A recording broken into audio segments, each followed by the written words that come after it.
El día de hoy vamos a tratar sobre el procedimiento administrativo, disposiciones generales. Empecemos con la definición del procedimiento administrativo.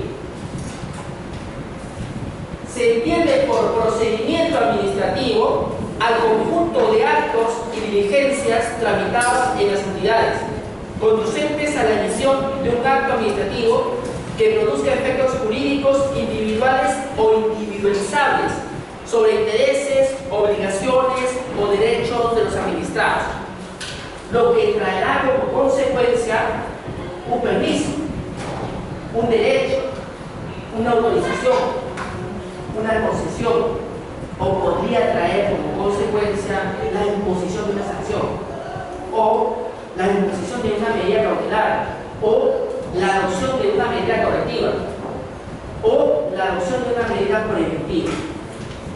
Todo a partir del inicio de un procedimiento administrativo, ¿sí? Ya veremos que las medidas cautelares se pueden interponer antes del inicio del procedimiento administrativo propiamente dicho, así como las medidas correctivas pudieran llevarse a cabo a la finalización del mismo. Artículo 30. Léelo por favor, Manuel. De la 2744. Los procedimientos administrativos que por exigencia legal deban iniciar los administrados ante las entidades para satisfacer o ejercer sus intereses o derechos se clasifican conforme a este capítulo y deben encontrarse previamente establecidos en el texto único de procedimientos administrativos de cada entidad. En base al principio de legalidad, tendrían que estar consagrados en un decreto supremo, entendiéndose en el caso de los ministerios, en ordenanzas regionales, entendiéndose en gobiernos regionales, y en ordenanzas municipales, en el caso de municipalidades. Adviértase que si encuentro que un texto único de procedimiento administrativo pide un requisito que es incompatible con la Constitución, las acciones legales para poder dejar sin efecto esa disposición serían distintas. Mientras que el decreto supremo que puede haber expedido un ministerio tendría que ser impugnado a través de una acción popular, una ordenanza municipal, como por ejemplo la que fija silencio positivo para la instalación de antenas de telefonía, contraviniendo el artículo 34.1 de la 2344, requeriría de una acción de inconstitucionalidad, puesto que estamos hablando de una norma con rango de ley, una ordenanza municipal. Sin embargo, pudiera ser el caso de que interponga una acción de amparo para que los efectos de ese texto único de procedimiento administrativo de ese procedimiento no afecte a una determinada persona a quien le vulneran derechos fundamentales, tales como el derecho a una administración equilibrada o la seguridad ciudadana. El artículo 31 se refiere al régimen de aprobación automática. En determinados supuestos hay procedimientos que por la sola presentación de los requisitos establecidos en el texto único de procedimientos administrativos se entenderá por aprobado lo solicitado. La licencia de funcionamiento, por ejemplo. Y entonces, en esos casos, prima el principio de celeridad. Se entiende que no deberían haber terceros posiblemente afectados.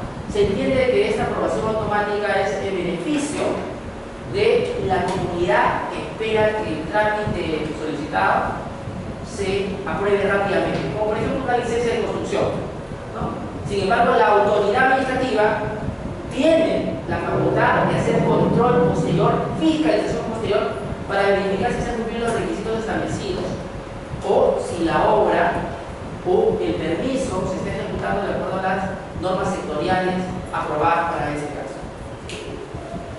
Después tenemos el artículo 32, que se refiere a la fiscalización posterior. Justamente existiendo este procedimiento administrativo de aprobación automática, pudiera ser que algunos administrados, Carolina, tengan información falsa, declaren que han cumplido los requisitos legales y no los han cumplido, nos engañen, nos hagan fraude, y entonces se prevé este artículo 32 como una fiscalización posterior. No obstante que te aprobé el trámite vía este procedimiento de aprobación automática, yo como autoridad administrativa tengo la facultad de verificar la documentación que me has entregado. Así señala el artículo 32.1. Por la fiscalización posterior, la entidad ante la que es realizado un procedimiento de aprobación automática o evaluación previa queda obligado a verificar de oficio, mediante el sistema de muestreo, la autenticidad de las declaraciones, de los documentos, de las informaciones y de las traducciones proporcionadas por el administrado. Yo tengo la obligación de hacerlo, de oficio. Sin embargo, aquí también se señala que va a ser por muestreo, o sea, del 100% de administrados que pueden haber presentado sus solicitudes y haber hecho aprobación automática, solo un porcentaje de ese número total será revisado. 33.2. La fiscalización comprende no menos del 10% de todos los expedientes sujetos a modalidad de aprobación automática. O sea, de 100 expedientes, solo 10 van a ser revisados, el 10%. Algunos administrados, conociendo esta situación, podrían aprovecharse de nuestro ordenamiento jurídico para hacer fraude o no. Tengo solamente 10% de probabilidad que me cuenten. Entonces puedo falsear y lo que gano posiblemente puede ser mucho mayor a la multa que me puedan imponer. Ya se ha descubierto. Con un máximo de 50 expedientes por semestre. Imagínense que la entidad en el semestre ha ingresado 1000 expedientes, 1000 solicitudes de un determinado derecho, licencia, permiso, autorización. Solamente 50 de esos 1000 serían revisados. Eso parece incongruente. Deberíamos respetar por lo menos el 10%. 50 expedientes en un ministerio, en una entidad pública, es demasiado bajo el número para detectar posibles infractores, posibles personas que hagan fraude en el momento de hacer su declaración jurada. Sin embargo, en aras a este principio de celeridad, se podría estar vulnerando derechos de terceros. Pudiendo incrementarse teniendo en cuenta el impacto del interés general. Pudiendo, o sea, es una posibilidad. No debería ser una posibilidad, debería ser obligada la entidad pública de que en determinados supuestos donde podría estar inundada por el interés general, el 10% se respete, con cuanto menos, de todos los expedientes ingresados. Pudiendo implementarse, teniendo en cuenta el impacto del interés general, en la economía, en la seguridad o en la salud ciudadana, puede conllevar a la concurrencia de fraude o falsedad de información, documentación, declaraciones presentadas. Dicha fiscalización deberá efectuarse semestralmente de acuerdo a los lineamientos que para tal efecto dictará la presidencia del Consejo de Ministros. Tarea, apunte, de las entidades públicas que han revisado, ¿cuántas veces se ha hecho ese muestreo por aprobación automática de entidades? ¿Y cuál es el número de expedientes semestrales que revisa su entidad versus el número total de solicitudes aprobadas por este mecanismo de aprobación automática? ¿Sí? Quisiera saber si sus entidades han hecho una fiscalización posterior, si han hecho ese muestreo, si ese muestreo de alguna forma comprende ese 10% de expedientes, cuántos son los números de expedientes revisados y cuál es el total del universo de procedimientos aprobados por aprobación automática. ¿Me dejo entender? No entiende, Pablo. No lo entiendo. Tengo un universo de expedientes que se han aprobado por silencio, por aprobación automática. ¿No es cierto? 100 en entidad. El 10%, según el artículo 32.1, van a ser objeto de fiscalización vía muestreo. En tu entidad, efectivamente, han fiscalizado el 10%. ¿Cuánto es tu 100%, Pablo? ¿100? ¿200? ¿300? Y de ese 100, 200, 300, ¿han hecho el muestreo del 10% semestral? Quiero que lo averigües. Quiero que verifiquemos si este artículo 32.1 y 32.2 se cumple o no. ¿Se entiende, Rose? Bien. Entonces, sigamos con lo siguiente, porque acá viene la tarea. Robo siempre pide más información y vamos a continuar con la siguiente parte. 32.2. En caso de comprobar fraude o falsedad en la declaración, información o en la documentación presentada por el administrado, ¿qué va a pasar? ¿Qué va a pasar? La entidad considerará no satisfecha la exigencia respectiva para todos sus efectos, procediendo a comunicar el hecho a la autoridad jerárquica superior si lo hubiere, para que se declare la nulidad del acto administrativo sustentado en dicha declaración, información o documento.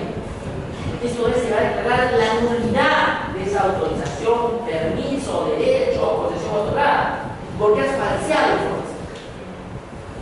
Pregunta para las entidades: ¿cuántas veces han descubierto en los últimos 3 años a un administrado que ha falseado información, que ha hecho fraude en la administración de su procedimiento de aprobación automática, y este derecho, autorización, permiso o concesión otorgada ha sido dejado sin efecto, ha sido declarado nulo porque faltó un requisito sine qua non para aprobarlo?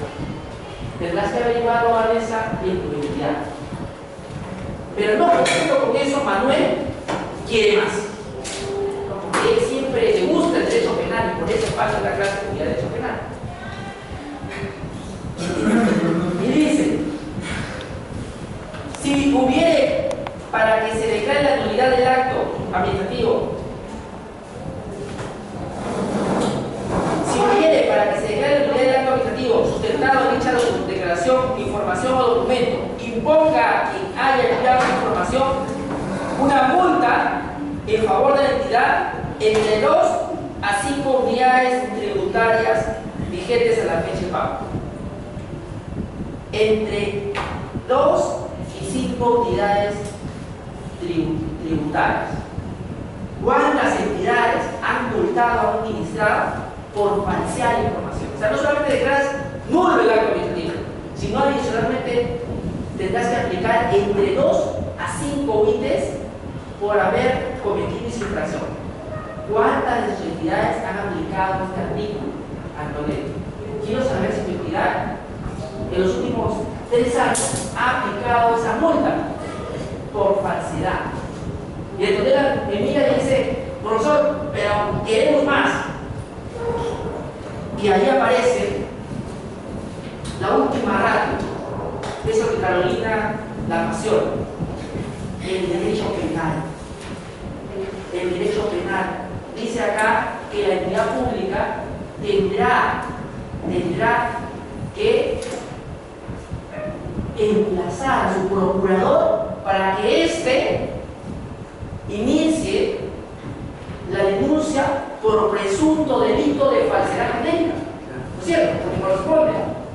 Entonces descubrimos que hay por lo menos en este caso, una triple responsabilidad. Por una parte tenemos una responsabilidad administrativa que te va a llevar a una multa entre 2 a 5 unidades por falsear información.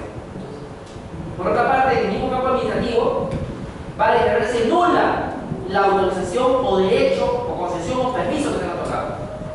Pero adicionalmente podría haber una responsabilidad penal que daría lugar a que el procurador del sector inicie la denuncia por delito de falsedad genérica. Pero adicionalmente, como pudieron haber terceros afectados y la propia entidad es afectada, podríamos demandar la responsabilidad civil por esa conducta resulta ilícita o no. Entonces tenemos una triple responsabilidad. ¿Sí? Ahí los dejo pensando en el artículo 32.3, que incluso dice que la entidad debe comunicar al Ministerio Público para que interponga la acción penal correspondiente.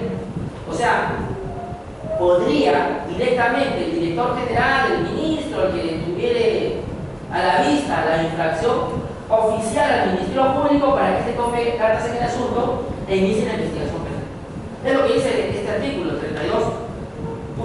pero en realidad lo que ocurre es que a nivel de la entidad pública se empieza a elaborar un expediente que sustenta una resolución ministerial autoritativa para que el procurador del sector formule la denuncia ante el Ministerio Público y este inicie la investigación.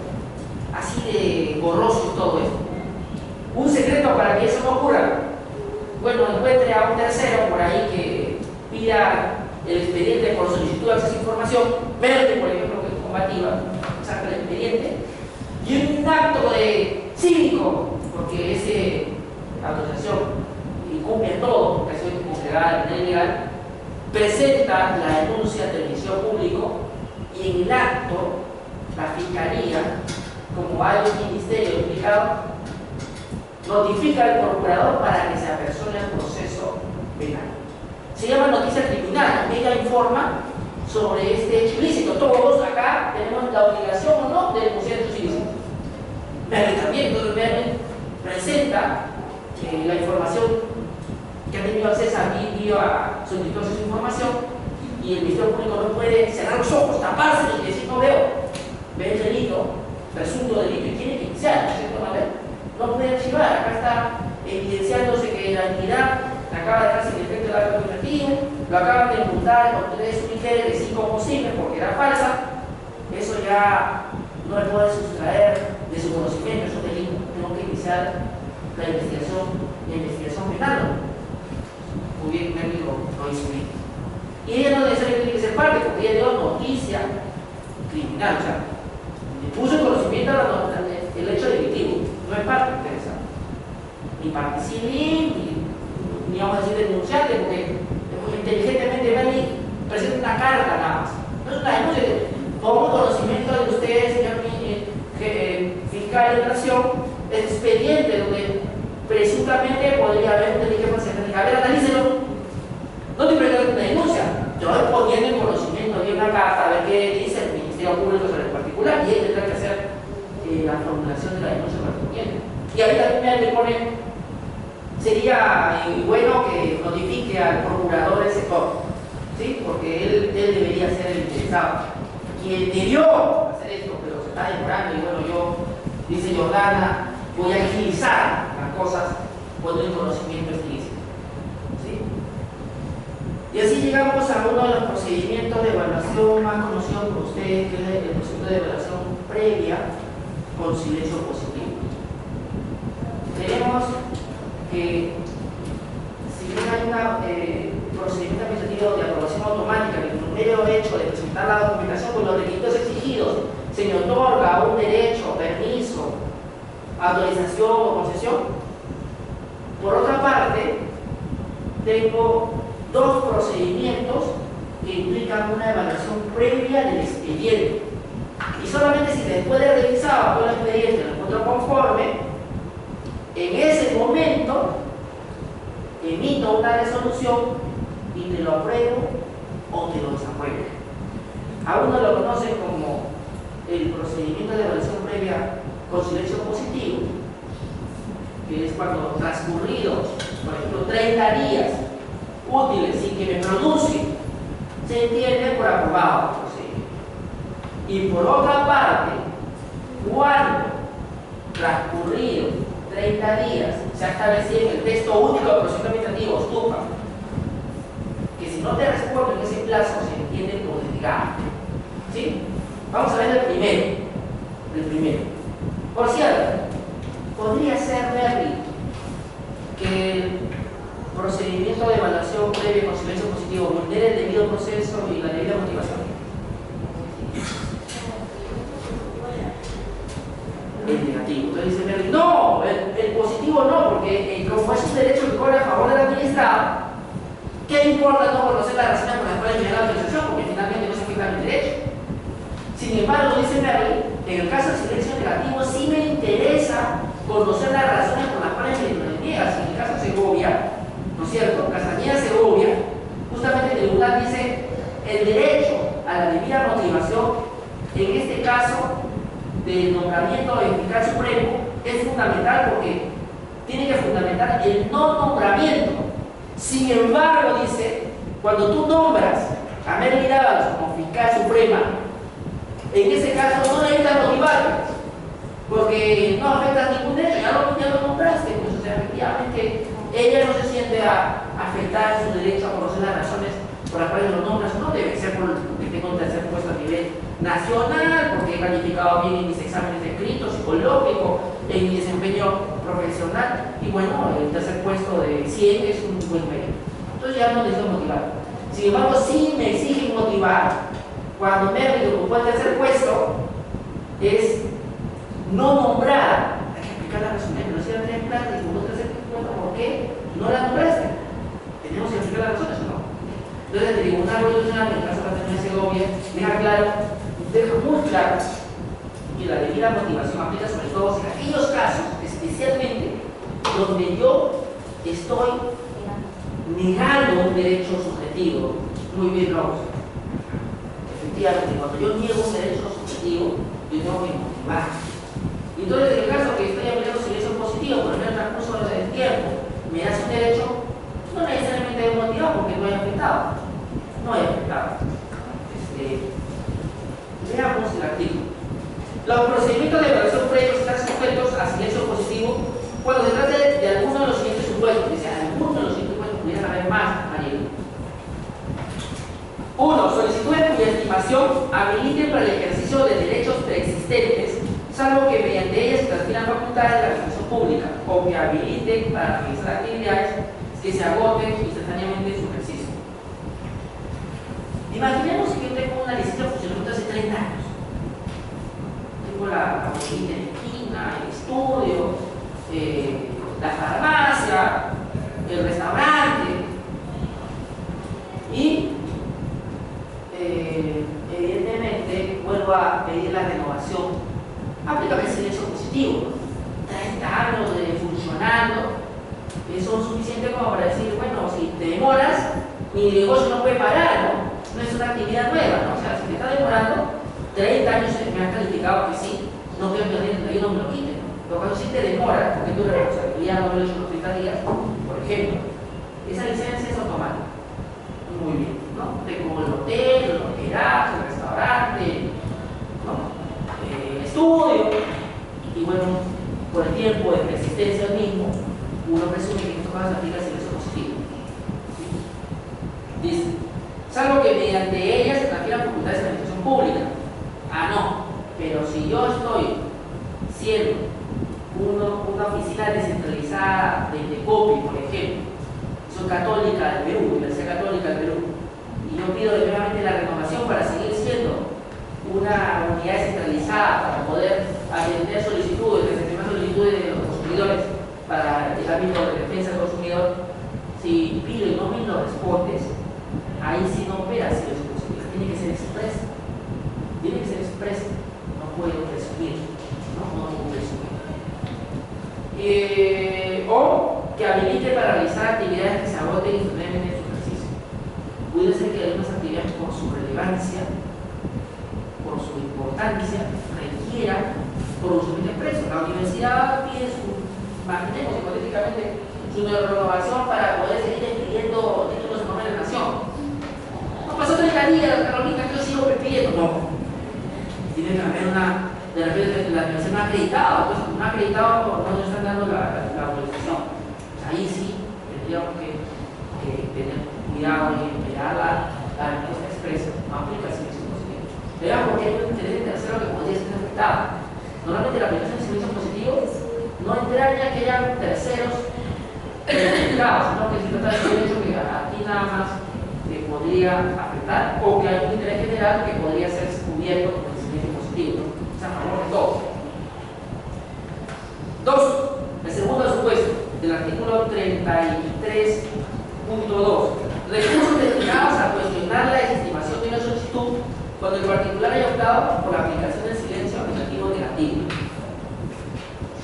Y es algo medio absurdo para mí, pero aparece, pues dice, para yo poder acogerme a este silencio administrativo negativo, esto es, que si la autoridad ha pasado un año y no me responde y tenía 30 días para hacerlo, se tiene por denegado.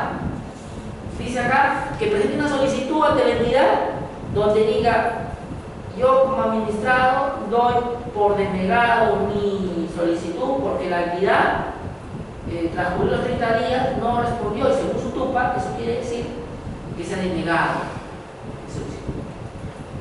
Eso es lo que me están diciendo acá. O sea, si no te responde en otros 30 días, no es que se quede denegado esa solicitud, sino se entiende que tiene razón, que tiene constancia de que no se ha respondido. No me parece, digamos, necesario. Si la norma está clara, yo de frente voy a mi proceso contencioso administrativo y diga, mira, ya pasó 5 años y no me ha respondido. Ahí está la prueba de que no hay procedimiento expreso. ¿Para qué presentar una solicitud donde dé constancia de que no me parece necesario? No me parece que sea un requisito necesario para probar la renuncia de la entidad pública, para probar que no cumplió su trabajo en el plazo establecido.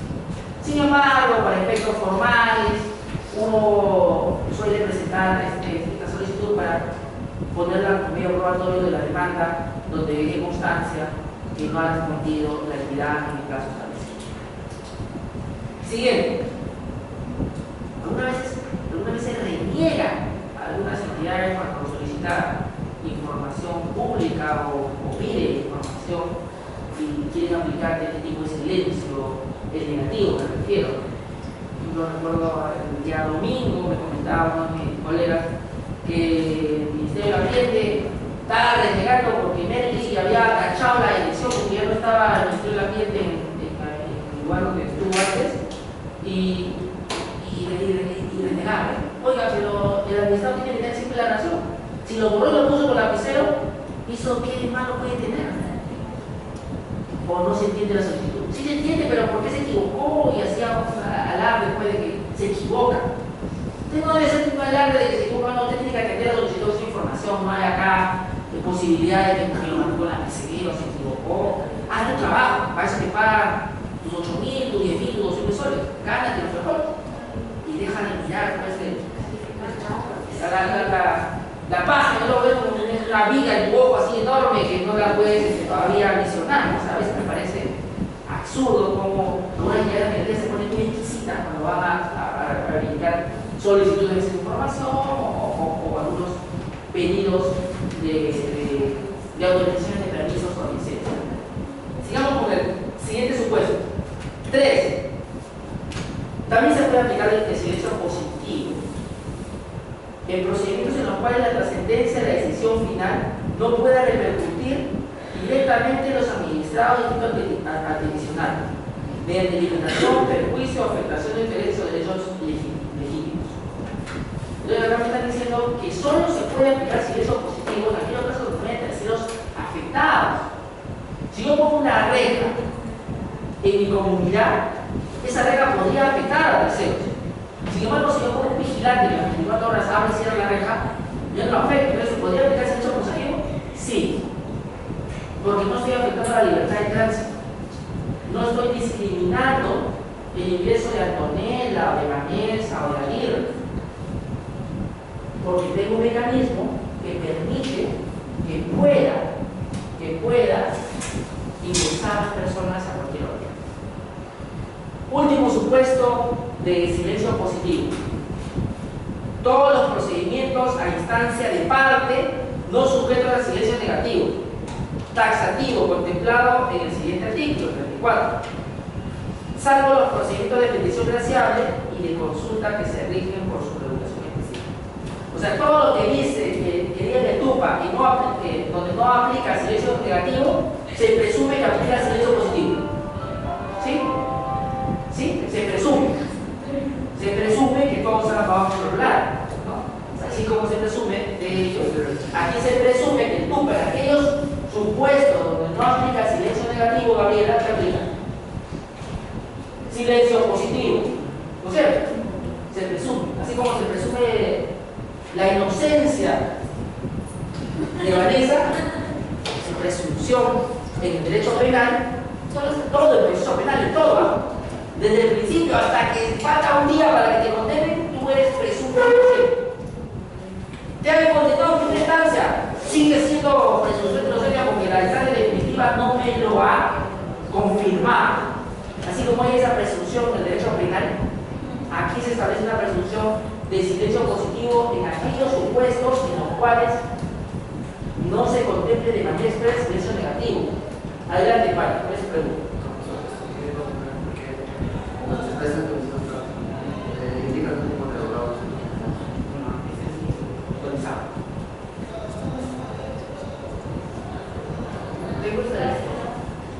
Bueno, continuemos. Siguiente, artículo 34. 34. A ver, voy a lo más bien.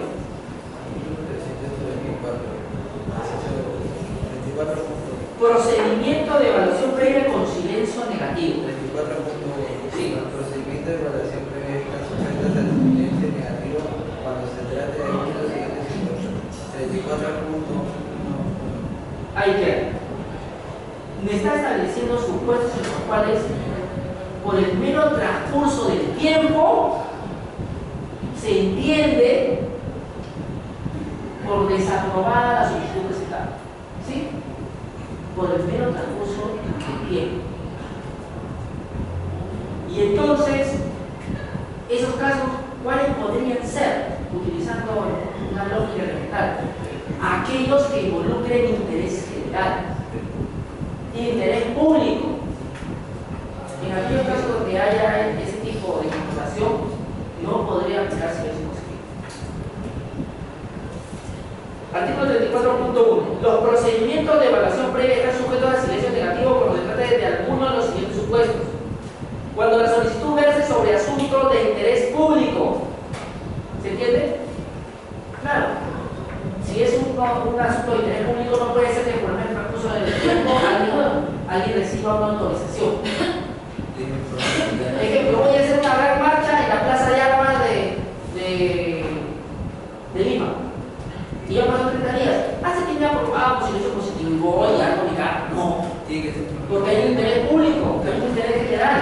La Plaza de Armas es un lugar que es de interés general, que esté sin manifestar. ¿No es cierto? Que puedan transitar libremente. Y en todo caso, siempre que se autorice de manera expresa la marcha, se procederá a hacer con los policías, con las rutas preestablecidas, etc. Pero no puedo entender que aquí aplique silencio positivo porque no me conviene. Aquí necesitaré de manera expresa una aprobación. Cuando hicieron el Dakar y se cerraron medio Lima, Sí. ¿eso podría aprobar por silencio positivo? No, porque es interés general usar las calles y pistas en el día domingo, ¿no? Y no podíamos porque los carros que venían de Argentina iban pasando y la gente se agolpaba. Entonces, para que pueda haber ocurrido esa autorización para poder realizar el Dakar en Lima, tuvo que haber unas expresas que no pudo haberse hecho por silencio positivo. Y de no haber sido respondida la solicitud, se entiende por negativo, porque aquí hay un interés general. No puede presumir, no, que la calle se revolucionó a nivel mundial. Eso trae turismo, Vanessa, turismo. ¿Sí? Pero hay un interés general que tiene que haber responsabilidad. Traer todo el turismo que quiera, pero hay que hacerlo de acuerdo a las normas municipales y territoriales que hay para este tipo de eventos que pueden definitivamente traer un trastorno en la vida cotidiana de la ciudad. Dice acá, cuando la solicitud verte sobre asuntos de interés público, incidiendo en la salud, o sea, si yo pido autorización para empezar un nuevo medicamento, un nuevo fármaco, ¿voy a aplicar silencio positivo? No. Silencio negativo. Pasaron 90 días, dice tu país, ya me la veo. No, negativo. Tendrás que esperar una aprobación expresa, de lo contrario es negativo. Dice acá, medio ambiente. Bueno, ya pasaron más de 120 días para que me aprueben mi estudio de impacto ambiental.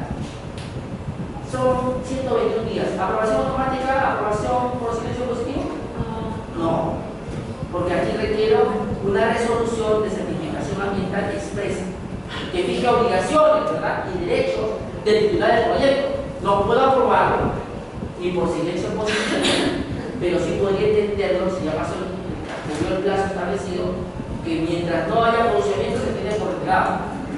o esperas tú el procedimiento expreso, pero mientras no responda, presunción, no está aprobado.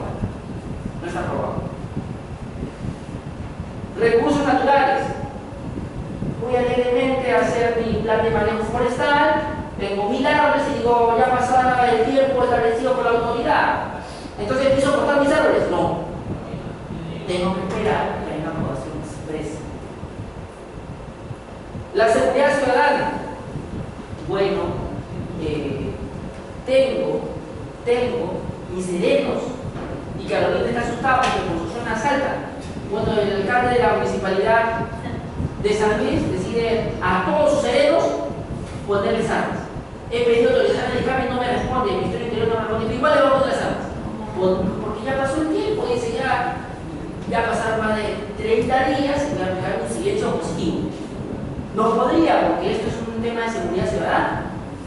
Tendría que esperar el pronunciamiento expreso de la SUCAME, antigua DICAME, y del Ministerio del Interior a ver qué dice sobre el particular. ¿Sí? Siguiente. El sistema financiero y de seguros. Quiero aprobar un nuevo contrato de tarjeta de crédito con cláusulas generales, cláusula de adhesión. La autoridad competente, la superintendencia de bancos y seguros, no se pronuncia. ¿Puedo entender que se aprobó mi contrato de cláusulas generales? No. Se entiende todavía de legado. Siguiente. De mercado de valores. ¿Sí? Estoy queriendo vender acciones de una empresa transnacional. ¿Sí? Pero no he hecho la transparencia de los estados financieros la misma.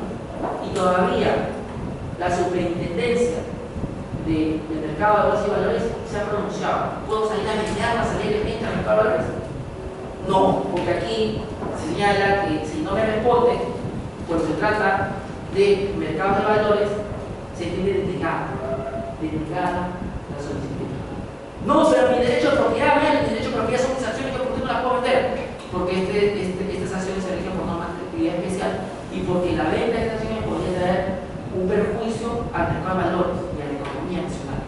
Entonces no es que esto interese más, o sea, podríamos tener problemas con los intereses de los accionistas minoritarios, con los intereses de otras compañías y con terceras, porque como no tengo conocimiento de cuál es el estado financiero de la empresa, ¿cómo puedo salir a vender acciones que no sé si tienen una relación entre el valor nominal y el valor real? ¿No? Yo digo que vale 100, pero el estado financiero dice que esa empresa quiebra, ¿verdad? Sí. Por eso es importante tener la autorización de la superintendencia del mercado de valores. Y el patrimonio histórico cultural de la nación.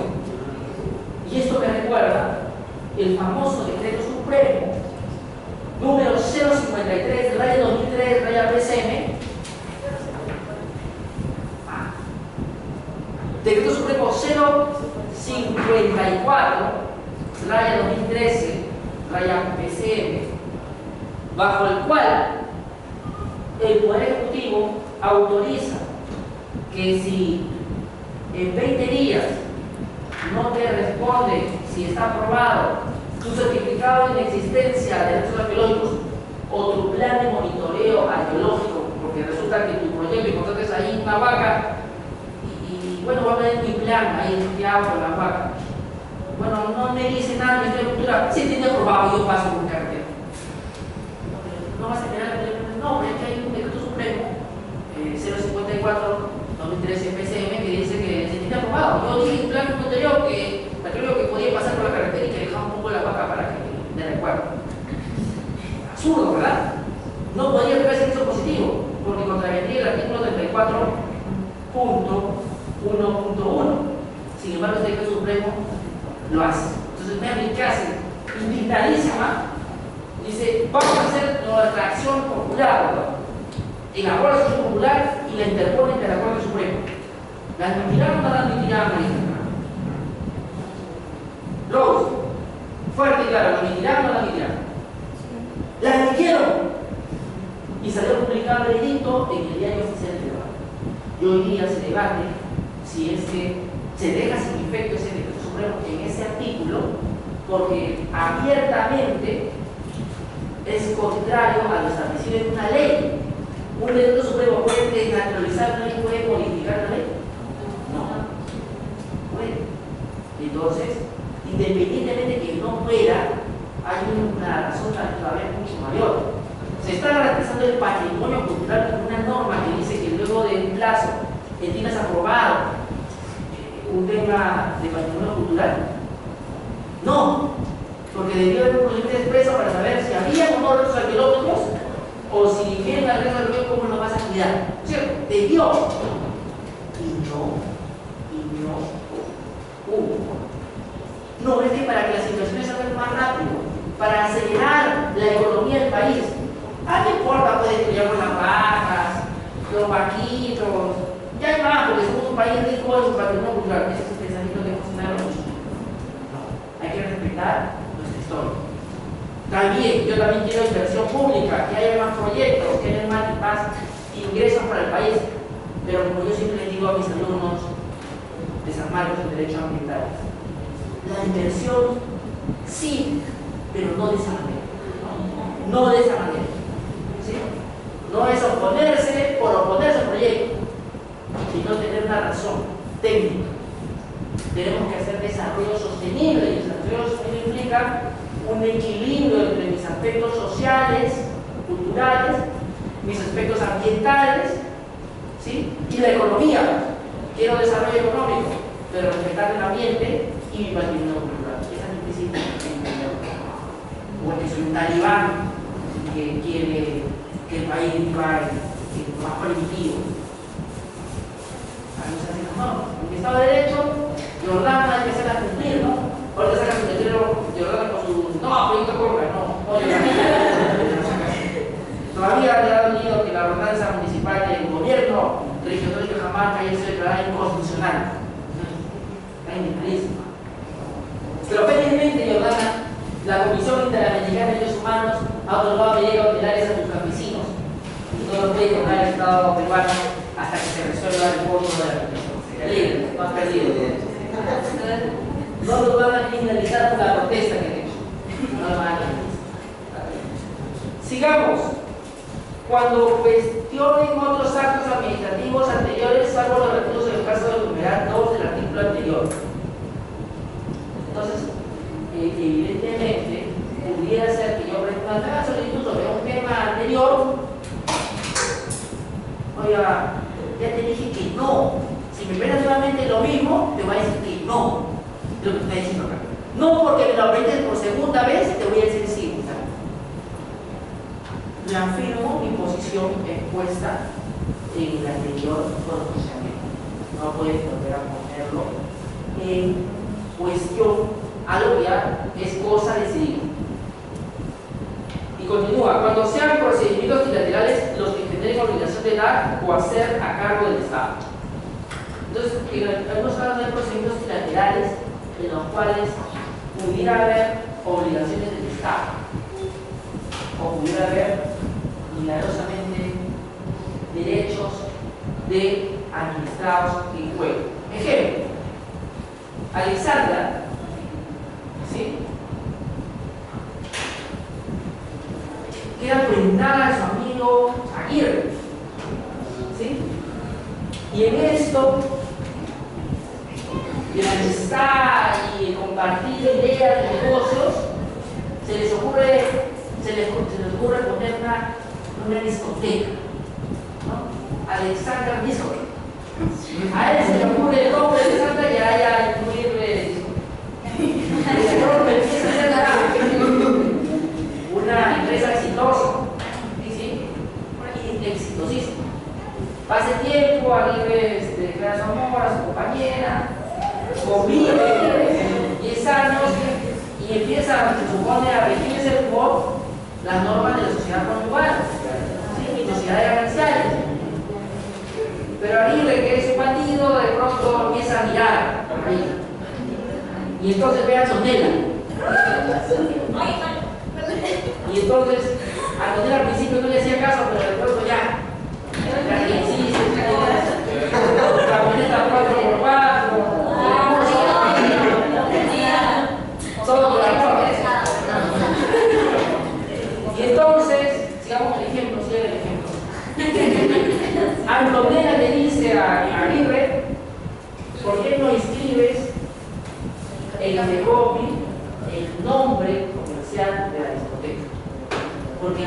nombre y ya no hacen filiales a nivel nacional. Y es más, usted tiene que contar los hechos para poder hacerlo. Entonces Aguirre escucha a Tonela y dice, voy a hacerlo. Va, se copia propiedad intelectual, es un distintivo, hace su bolita, y en eso Carolina, que también había adquirido un derecho de uno de sus clientes, y después, hola, ¿qué haces acá, Aguirre? No, nada, entonces, ay, estás escribiendo el nombre de la discoteca como que fuera tuyo. Sí, es que es mío, pero yo me recuerdo que Alexandra fue la que dio la idea, y dio el capital, y dio el marketing. Sí, pero ya no estamos juntos y no creo que sea relevante que ella se entere de estas cosas.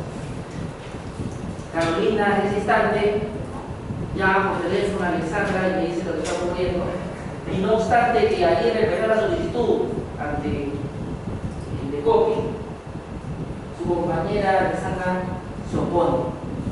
Y entonces se conforma un procedimiento trilateral. Porque hay dos administrados que están reclamando el mismo derecho. Propiedad. Por eso se vuelve trilateral.